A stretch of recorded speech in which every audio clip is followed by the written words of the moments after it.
বিকেলে আকাশটা মেঘ মেঘ করেছে দেখেই আমি আর কিশোরী সোজা উপস্থিত হলাম তারানাথের বাড়িতে। আজকাল আর তারানাথের বাড়িতে আসতে আগে থেকে ভাবনা চিন্তা করতে হয় না। তারানাথ তার অজানা অচেনা অলৌকিক গল্পগুলো বলে এমনভাবে মন কেড়ে নিয়েছে যে একটু বৃষ্টি আসলেই কিংবা রবিবারের বিকেল বেলায় তারানাথের গল্প না শুনলে যেন ঠিক জমে না। তারানাথের বাড়িতে এসে তক্তাপোষের উপর বসতেই তারানাথ একটা পাসিং শোতে লম্বা একটা টান দিয়ে বলল, তা বলো, আজকে কি ঘটনা শুনবে? তোমরা তো আর এমনি এমনি পুরোটার খোঁজ খবর নিতে আসোনি, তা আমি জানি। তোমরা ঘটনা শুনতেই এসেছো, তাই আজকে আর বেশি ভনিতা না করে একেবারে ঘটনায় যাব। আজ তোমাদের বলবো বলে একটা অনেক পুরনো ঘটনা ভেবে রেখেছি। না না ঠাকুরমশাই, কি যে বলেন, আমরা তো আপনার সঙ্গে গল্প করতে আসি, আপনার খোঁজ খবর নিতে আসি, সাথে দু একটা ফাও গল্প শুনতে পারলে নেহাত মন্দ হয় না, তাই গল্পটা শুনি। হ্যাঁ ঠাকুরমশাই, শুধু গল্প শুনতে আসাটাই তো আমাদের কাছে আসল উদ্দেশ্য নয়। থাক থাক, বুঝেছি বুঝেছি। আজকে যেই ঘটনাটা বলবো সেটা আজ থেকে প্রায় অনেক বছর আগেকার ঘটনা। তখন আমি সংসার জীবনে প্রবেশ করিনি, পথে পথে ঘুরে বেড়াচ্ছি, কখনো জঙ্গলে, কখনো শ্মশানে, কখনো কখনো গৃহস্থ বাড়িতে, কখনো কোনো মন্দির চত্বরে রাত কাটাচ্ছি। পথে প্রবাসে ঘুরছি সাধু সন্ন্যাসীদের সঙ্গ পাওয়ার লোভে। তোমাদের তো আগেই বলেছি, অনেক শ্মশানে আমার রাত কাটানোর অভিজ্ঞতা রয়েছে। সেবার পথ চলতে চলতে বীরভূম জেলার একেবারে শেষ প্রান্তে এক গ্রামে এসে উপস্থিত হলাম। গ্রামটা বেশ সুন্দর, একেবারে ছবির মতো আঁকা, স্বচ্ছ নিরেট গ্রাম। শুনলাম সেই গ্রামের শ্মশান নাকি বহু পুরনো। আশেপাশে আরো বেশ কয়েকটা গ্রামের মরা সেখানে আসে। শ্মশানটা দেখতে কৌতূহল হলো খুব। তোমরা তো জানোই আমার এইসবে বেশি আগ্রহ বরাবরই। আমি সেই দিন যখন ওই গ্রামে পৌঁছলাম তখন প্রায় বিকেল শেষ হয়ে গেছে। চারপাশ জুড়ে নেমেছে বেশ অন্ধকার। মানুষজনকে জিজ্ঞেস করতে করতে শ্মশানে যেতেই একজন লোক আমার দিকে এগিয়ে এসে হাত জোর করে প্রণাম করে আমার সামনে দাঁড়ালো। প্রণাম হই বাবা, আমি রূপচাঁদ ডোম, লোকেরা রূপডোম বলেই আমায় ডাকে। আপনি যদি কিছু মনে না করেন, একটা প্রশ্ন করব। আপনি রাতের বেলায় এই শ্মশানে কেন এসেছেন বলুন দেখিনি? এই শ্মশান ভালো নয়, দিনকে দিন অভিশপ্ত হয়ে উঠেছে শ্মশানটা। আমরা এই শ্মশানের ডোম, অথচ আমরাই সন্ধ্যের পর এই জায়গা ছেড়ে পালিয়ে যাই। লোকের বাড়িতে সন্ধ্যের পর মরা মরলে পরের দিন ভোর অবধি অপেক্ষা করে তারা। বাবা বাবা বলছি, রাতের বেলায় এই জায়গায় ভারী অন্ধকার হয়ে ওঠে। ওই রক্তখাঁকি কিন্তু জেগে ওঠে বাবা। ওর হাতে পড়লে কারোর নিস্তার নেই। আমি বেশ কিছুক্ষণ চুপ করে থেকে তার কথাটা বুঝবার চেষ্টা করলাম। যা বুঝলাম তা এই যে গ্রামের মধ্যে ভয়ানক কিছু একটা ঘটেছে, যার ভয় গোটা গ্রামবাসী ভয় পেয়ে আছে, এমনকি এই ডোমেরাও। তবে রক্তখাকি কথাটা বলতে যেন একটা কৌতূহল জন্মালো মনের মধ্যে। রক্তখাকি কে সে? সে যে ভারী ভয়ঙ্কর বাবা। দূর থেকে তাকে দেখলেই কলিজা খুলে হাতে চলে আসা জোগাড় হয়। বলতে পারেন এখন এই গ্রামের সব থেকে বড় বিভীষিকা সেই। দিনে দুপুরে এখন লোকে এই শ্মশানের পথ মারায় না। তা এমনি এমনি গ্রামে হঠাৎ করে শুরু হলো এই সমস্ত? রূপচাঁদ যেন এবার একটু ঢোক গিলল, তারপর কাঁপা কাঁপা কণ্ঠে বলল, কারণ তো আছেই বাবা। মেয়েটার জীবনটাও কি কম কষ্টে গেছিল নাকি? নীরু এই গ্রামেরই মেয়ে ছিল। 2 বছর আগে রাজমিস্ত্রির কাজ করতে গিয়ে ওর বাবাটা চলে গেছে। মা কোনো মতে মেয়েকে নিয়ে দিন যাপন করছিল, কিন্তু হঠাৎ করেই একদিন সাপে কামড়ে মারা যায় ওর মা।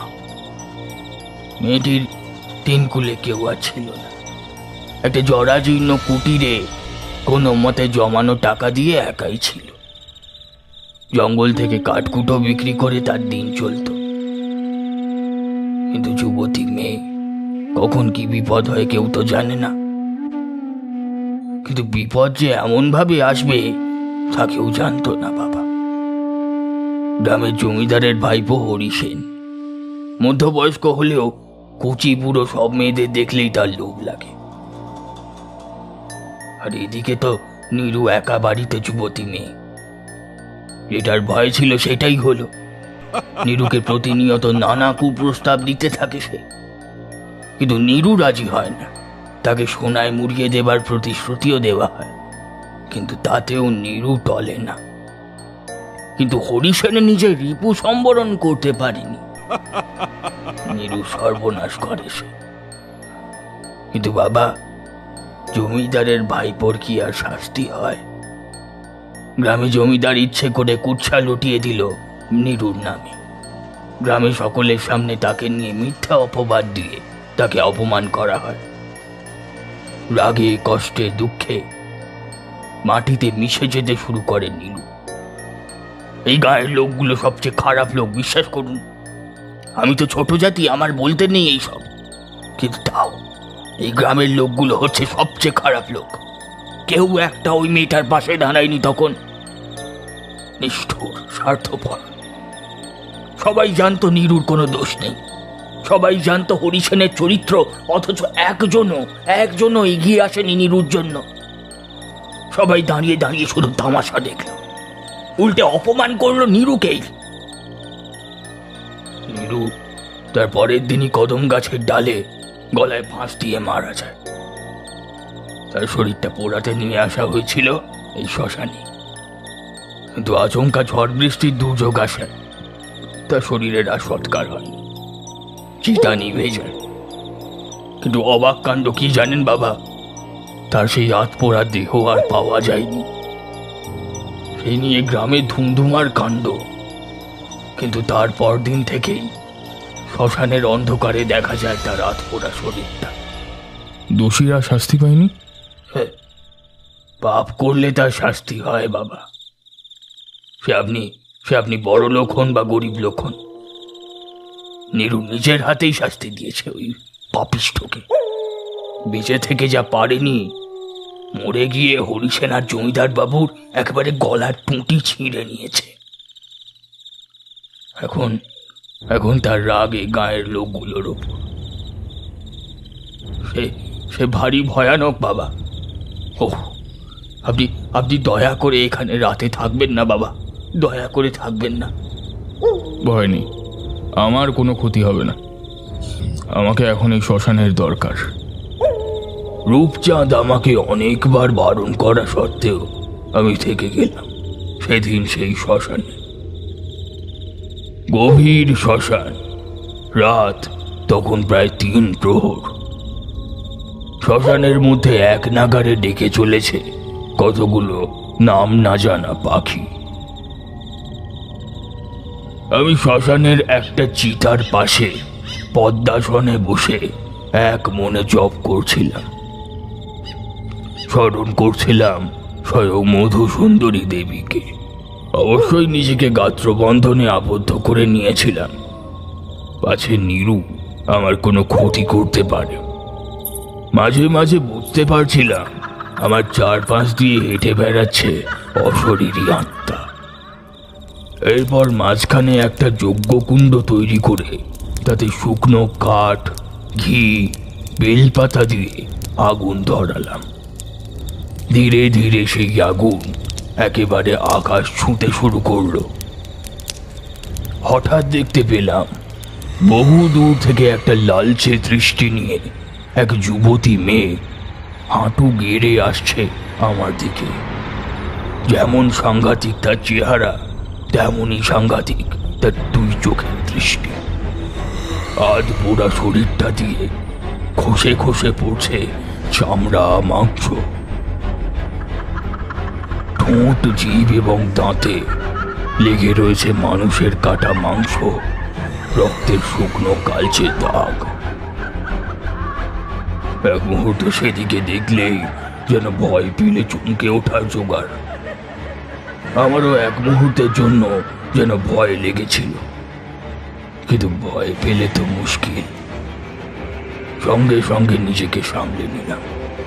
কেন এসেছিস এই শ্মশানে? কি করছিস তুই এখানে? আমার কিন্তু বড্ড খিদে। আমি এক্ষুনি তোর দুটি ছিঁড়ে রক্ত খাবো। আমি জানি তোমার কষ্ট, নীরু। মৃত্যুর পরেও তোমার আত্মা এখনো মুক্তি পায়নি। তুমি এই শ্মশানে ঘুরে বেড়াচ্ছ, তোমার মনের মধ্যে জ্বলছে প্রতিহিংসার আগুন। কিন্তু তুমি যে তোমার কাজে সফল হয়েছ, তুমি শাস্তি দিয়েছ তাদের দুজনকে, এর থেকে বেশি আর কি চাও?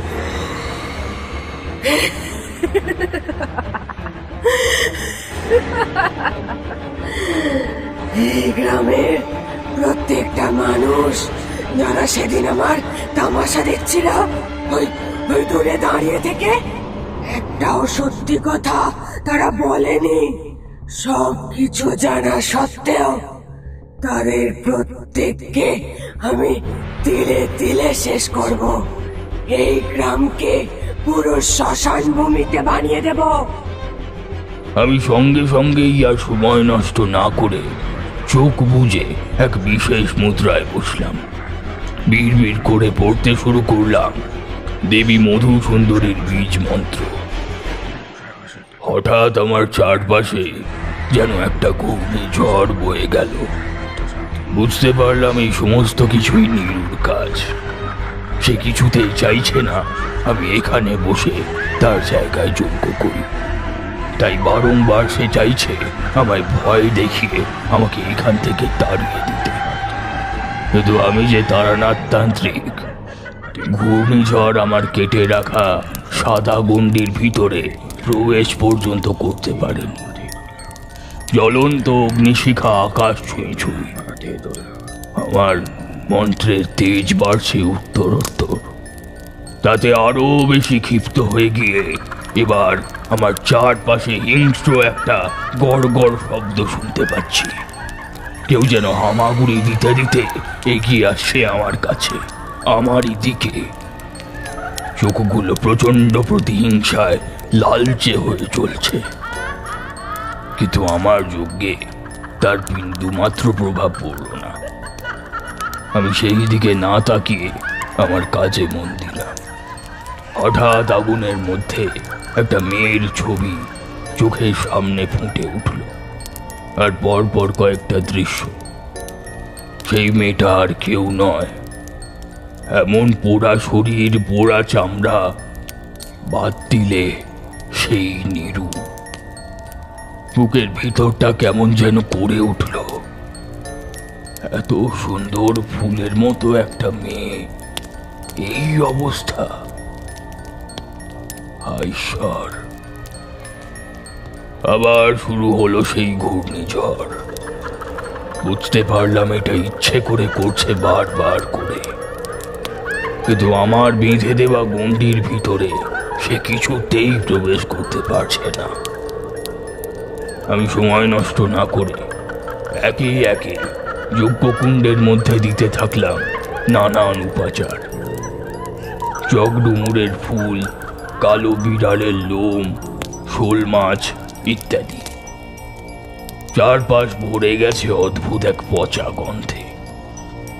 কিন্তু এবার আমার নজরে এলো শ্মশানের মধ্যে রাখা এক নরকঙ্কাল। তারা যেন অদ্ভুত কোনো শক্তি বলে প্রাণ ফিরে পেয়েছে আবার। আমি এবার উঠে দাঁড়ালাম। এবার আমায় করতে হবে সব থেকে কঠিন কাজ, যেটা করতে যদি বিন্দুমাত্র ত্রুটি হয় তবে আমার প্রাণহানি পর্যন্ত হতে পারে। সেই কাজটা হলো নীরুর কাছ থেকে নীরুর শরীরের কোনো এক অংশ আমার যজ্ঞকুণ্ডের ভেতরে দিতে হবে, তবেই চিরতরে মুক্তি পাবে নিরুর অভিশপ্ত আত্মা। এক নাগারে বীজ মন্ত্র জপ করতে করতে গণ্ডির বাইরে বেরিয়ে গেলাম। সাথে সাথে নিজের পিঠের কাছে প্রচন্ড একটা যন্ত্রণা টের পেলাম। পিঠ বরাবর গড়িয়ে পড়তে শুরু করলো রক্ত। বুঝলাম নিরু খামচে ধরেছে আমাকে, কিন্তু তবুও মন্ত্র উচ্চারণ থামালাম না। সেই সুযোগে আমার অন্য হাত দিয়ে নিরুর মাথা থেকে খামচে তুলে নিলাম তার চুলের কিছু অংশ। তারপর সোজা দৌড়তে দৌড়তে ঢুকে পড়লাম সেই গণ্ডির ভিতর। দেখলাম আমার পিঠের কাছটার অনেকটা মাংস খুবলে নিয়েছে সে। যজ্ঞকুণ্ডের মধ্যে তার চুলগুলো ফেলতেই শুরু হলো চিৎকার। কান ফাটানো সেই চিৎকারের মধ্যে দাঁড়িয়ে থাকা প্রায় অসম্ভব হয়ে উঠছিল। সমস্ত শ্মশান ভূমি যেন কাঁপতে লাগলো থরথর করে। একটা সময় আমি জোর হাত করে দেবী মধুসুন্দরী ধ্যান করতে শুরু করলাম, স্মরণ করতে শুরু করলাম তাকে। একটা সময় কেবল একটা কালো ধোঁয়ার কুণ্ডলী বাতাসে ভাসতে ভাসতে এসে পড়লো আগুনের ভিতর। তারপর সেই আগুনে ফুটে উঠল একটা শান্ত স্নিগ্ধ বালিকার মুখের হাসি।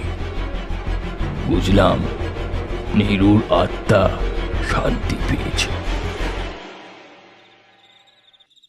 তবে সেই রাতে আমি সেই গ্রামে থেকে যাইনি। ভোরের আলো ফুটতে না ফুটতেই অন্য গ্রামের উদ্দেশ্যে চলে গিয়েছিলাম। সেই গ্রাম ছেড়ে যখন আমি অন্য গ্রামের সীমানায় ঢুকতে চলেছি, তখন পথে দেখা হয়েছিল রূপচাঁদের সঙ্গে। বাবা বাবা বাবা বড্ড চিন্তা হচ্ছিল আপনার জন্য বাবা, তাই আর সময় নষ্ট না করে ভোরের আলো ফুটতে না ফুটতেই চলে এলো। এই কি, আপনি কোথায় চলে যাচ্ছেন? আপনি থাকবেন না?